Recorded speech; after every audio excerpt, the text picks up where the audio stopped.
Universitas Hasanuddin menyusun skema wakaf sebagai upaya membantu mahasiswa dari keluarga kurang mampu agar tetap dapat melanjutkan pendidikan. Program wakaf ini dirancang sebagai instrumen pembiayaan berkelanjutan yang hasil pengelolaannya diperuntukkan bagi kepentingan mahasiswa.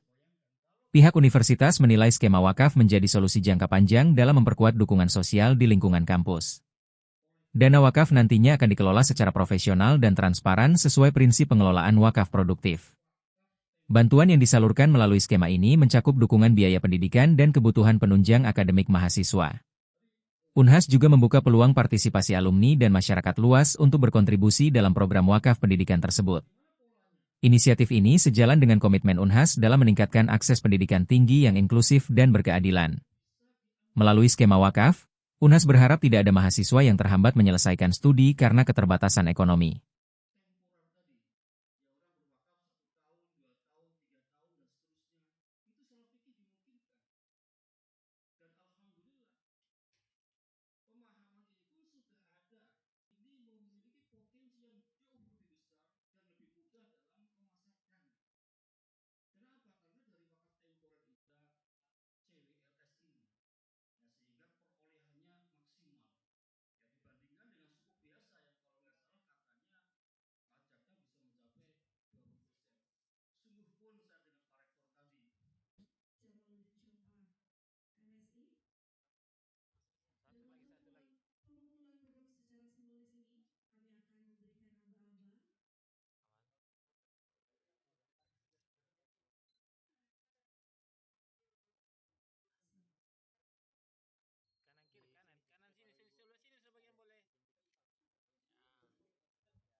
Download Tribun X sekarang, menghadirkan lokal menjadi Indonesia.